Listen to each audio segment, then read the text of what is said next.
कि आज ले उनकी पनाह, आज मदद मांग उनसे, कल न मानेंगे कयामत में अगर से तू मान गया। अल्लाह ने हमें जवानी जिंदगी दी, 60 साल 70 साल अपने फजल से लोगों को 100 200 साल की उम्र दी। अब ये उम्र गफलत में गुजार दी और अल्लाह के सामने पेश हुए तो अल्लाह से हम क्या कहेंगे? अल्लाह से हम क्या कहेंगे? अल्लाह से हम ये कहेंगे कि या अल्लाह काश हमें एक बार और जिंदगी अता हो जाए ताकि हम दुनिया में जाके सजदे से ना उठें। इसलिए सैयद आला हज़रत ने खूब लिखा कि आज ले उनकी पनाह, आज मदद मांग उनसे, कल ना मानेंगे कयामत में अगर से तू मान गया। हमें क्या चाहिए? आज मान ले, तस्लीम कर ले। और बाबा फरीद तो फरमाते हैं इसरार औलिया में कि किसी अल्लाह वाले से संगत कर ले, किसी अल्लाह वाले से संगत कर ले। उसकी संगत जो है वो क्या करेगी? उसकी संगत आप पे वो फजल फरमाएगी, वो करम फरमाएगी। वो फजल क्या होगा? हक भाव बैठे हुए हैं जंगल में और जिक्र जबान पे जारी है, अल्लाह अल्लाह अल्लाह अल्लाह अल्लाह, जिक्र जबान पे जारी है। एक बारात है जिसको अहमदपुर सयाल जाना है। कहाँ जाना है? एक जगह का नाम है अहमदपुर सयाल, वहां जाना है। और वो बारात रास्ता भटक गई, रात हो गई, रोशनी होती नहीं थी उस दौर में, जंगल था। जब हक बाऊ के पास आई, मैं फिर बता दूं अल्लाह वालों का काम यही है, उनका काम यही होता है। हक बाऊ के पास लोग आए, सुना कि किसी मीठे अल्लाह वाले की आवाज आ रही है कि वो अल्लाह का जिक्र कर रहा है, उसकी आवाज आ रही है, अल्लाह वाले हैं, सही रास्ता बताते हैं, चलो उनसे पूछते हैं। आ गए, सलाम पेश किया 3 दफा। हक बाऊ जिक्र मस्त होके किया करते थे, झूम के 3 बार झूम के जिक्र करते थे। उसने बुलंद आवाज में तीसरी दफा जब सलाम किया तो आपने जवाब दिया, बेदार हुए, जिक्र से रुक गए। पूछा क्या काम है? कहा हुजूर हमें अहमदपुर सयाल जाना है, हमें अहमदपुर सयाल जाना है। हम रास्ता भटक गए, पूरी बारात हमारे साथ है, उसको रास्ता सही बता दे। अल्लाह वाले सही रास्ता बताते हैं। कहा ठीक है, सारी बारात को बुलाओ, मेरे पीछे लगाओ। गौर फिक्र से सुनने की बात है। बारात को पीछे लगाया गया।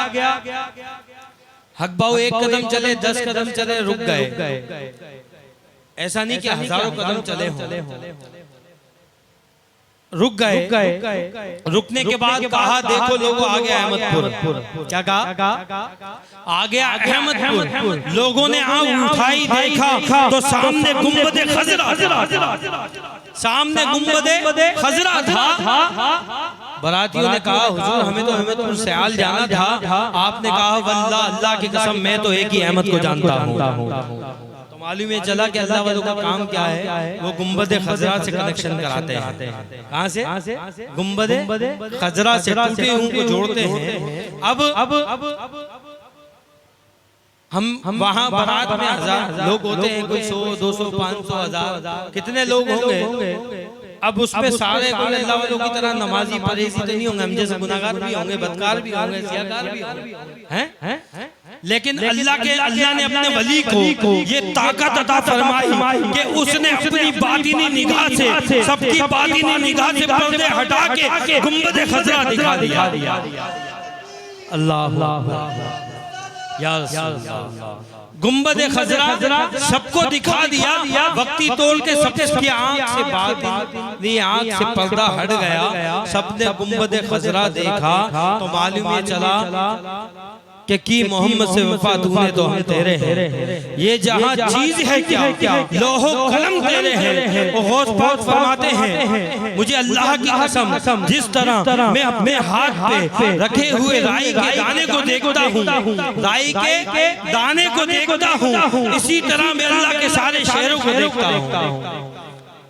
इसी तरह मैं अल्लाह के सारे शेरों को देखता हूँ। आप फरमाते हैं मैं जमीन सातों जमीन में देखता हूँ, सातों आसमान में देखता हूँ, मशरिक में देखता हूँ, जुनूब में देखता हूँ, शुमाल में देखता हूँ, सातों समंदरों की तह में देखता हूँ, यहाँ तक कि कलम कुर्सी दवात को देखता हूँ, लोहे महफूज को देखता हूँ। अरे जब गुलाम का आलम ये है कि वो राई की दाने की तरह अल्लाह की बनाई हुई सारी कायनात को देखे सरकार का आलम क्या होगा, तो मेरे सरकार का आलम क्या होगा। तो दोस्ता जिसने की मोहम्मद से वफा, तूने तो हम तेरे हैं, ये जहाँ चीज है क्या लोहो कलम तेरे हैं। जब इस पे अमल किया तो देखे कोई गौसे पाक बन गया, कोई दाता हजवेरी बन गया, कोई ख्वाजा गरीब नवाज बन गया, कोई गंजे शकर बाबा फरीद बन गया, कोई सकी इब्ने सकी अब्दुल वहाब बन गया। ऐसे हजारों वली बने जिन्होंने इस बात पे अमल की कि मोहम्मद से वफा करनी है। जिसने फना की जिंदगी, अल्लाह ने बाकी रहने का मकाम दिया, बका का मकाम दे दिया। हम आज हैं कल ना होंगे, हम आज हैं कल ना होंगे। ये महफिल सजी है, सजी रहेगी। ऐसे ही जिन्होंने अपनी जिंदगी अल्लाह उसके रसूल की राह में फना की, अल्लाह ने बाकी रहने का मकाम दिया। अरे दादा साहब को पर्दा फरमाए हुए 1000 साल के करीब हो गए। लाहौर जाओ तो कोई कहेगा कहाँ जा रहे हो, हम कहेंगे दाता की नगरी जा रहे हैं। पाक पतन जाओ तो कहेगा कहाँ जा रहे हैं, हम कहेंगे गंजे शकर की नगरी जा रहे हैं। कोई कहे कहाँ जा रहे हो तो कलंदर पाक पे, सेवन कलंदर पाक की नगरी जा रहे हैं। ये नहीं कहेंगे कि उस शहर में जा रहे हैं। क्यों? क्योंकि जो अल्लाह के जिक्र अपनी जिंदगी में समाता है, जो अल्लाह के नजदीक होता है, अल्लाह से करीब हो जाता है, जिसका कल्ब अल्लाह की याद से अकबर फरमाते जिंदा हो जाता है, ऐसा इंसान अल्लाह के नजदीक भी होता है और दुनिया में भी मकबूल होता है, आखिरत में भी मंजूर हो जाता है। कहा कि ऐसे लोग जिन्होंने फना की जिंदगी फना की।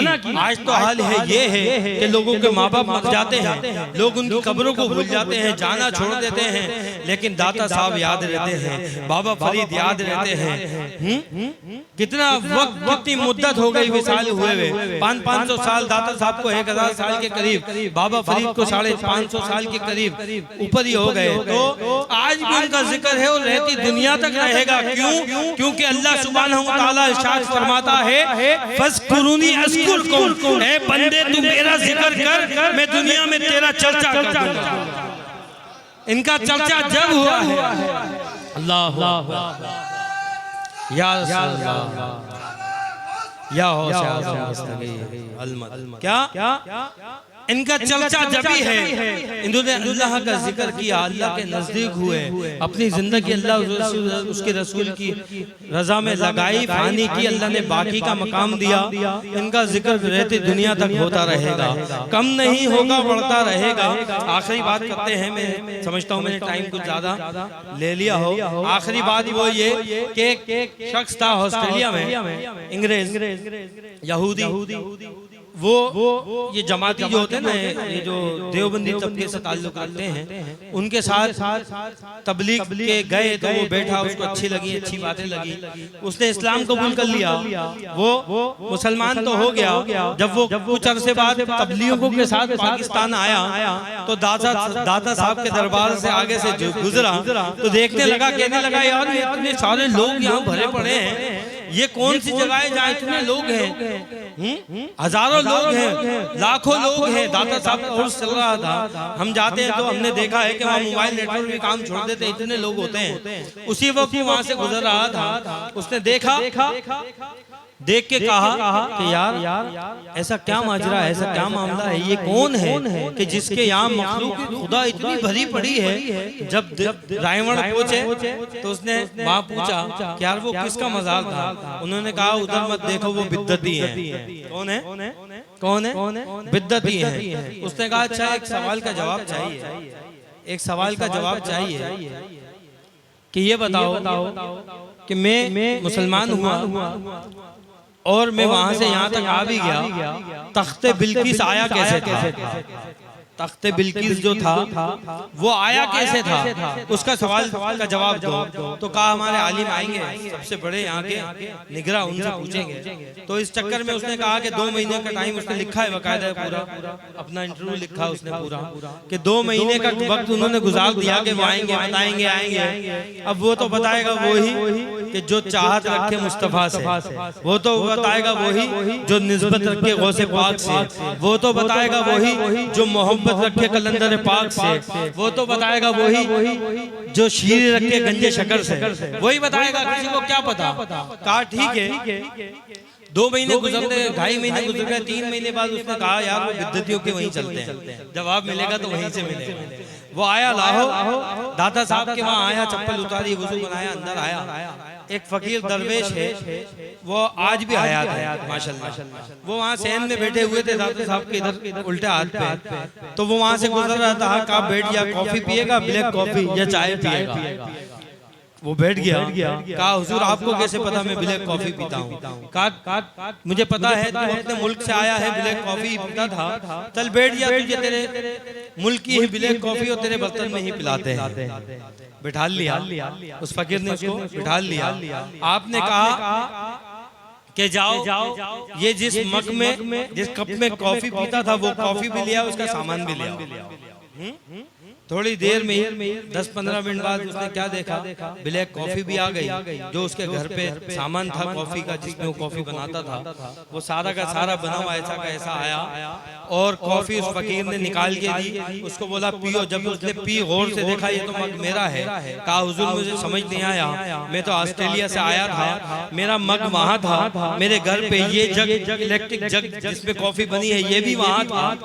ये मामला हुआ कैसे, ये सामान कैसे आया? कहा जैसे तेरा सामान आया ऐसे ही तख्ते बिल्कीस भी आ गया था। जैसे तेरा सामान आया ऐसे ही तख्ते बिल्कीस भी आ गया था। तो आज आप भी दाता साहब पे जाएं तो जाइएगा, नीचे जाएंगे तो आपको उस दाता साहब के खादिम जो अंग्रेज थे, मुसलमान हुए, उनकी लहद मिलेगी। और मैं भी उस लहद पे होके आया हूँ, हाजिरी लगा के आया हूँ। तो देखें ये बात यहाँ सच्ची और साबित है कि मोहम्मद से वफा तूने तो हम तेरे हैं। ये जहाँ चीज है क्या, लोहो कलम तेरे हैं। और जब ये हो जाएगा ना तो खुदा की कसम, सूफी अल्लामा इकबाल से रहा नहीं गया, आगे भी हकीकत आगे लिख डाली कि खुदी को कर बुलंद इतना कि हर तकदीर से पहले खुदा बंदे से पूछे बता तेरी रजा क्या। तो जिसने हुजूर से वफा की उसके लिए अल्लाह ने फरमा दिया कि वो है कि जिनकी मैं जबान बन जाता हूँ जिससे बोलते हैं, ये वो है जिनके मैं हाथ बन जाता हूँ जिससे ये काम करते हैं, ये वो है कि जिनके मैं कदम बन जाता हूँ जिनसे वो चलते हैं। तो ये अल्लाह हमें अल्लाह मरते दम तक सिलसिलाए नक्शबंदिया, चिश्तिया, कादरिया, सोहरवर्दिया, इन सिलसिल से जुड़ने की और साथ जिंदगी बसर करने की तौफीक अता फरमाए, क्योंकि यही सच और हक का रास्ता है। किसी वहाबी के, किसी देवबंदी के, किसी खबीस खबीस के माज़ल्ला में किसी में फिरके वाले से ताल्लुक नहीं रखता, लेकिन ये इश्क का एक अपना एक अंदाज है ना। तो बताने लिए कह रहा हूँ कि अल्लाह का लाख लाख करम है कि हम वो हैं कि जिनके नसीब में हलवे हैं वो हलवे खाएं, और जिनके नसीब में कौवे हैं वो कौवे खाएं। तो मालूम ये चला कि हुजूर से सच्ची मोहब्बत, हुजूर की सच्ची मोहब्बत बख्शिश का जरिया है। खुदा की कसम जिसने हुजूर से मोहब्बत की उसकी जिंदगी भी रोशन होगी, उसकी कब्र भी रोशन होगी, और उसको महशर में भी सुकून मैसर होगा। अल्लाह सुब्हानहू तआला हम सब पे खास अपना फजल फरमाए, इस महफिल को अपने बारगाह में शर्फ कबूलियत अता फरमाए। वमा अलैना इल्लल बलागुल मुबीन।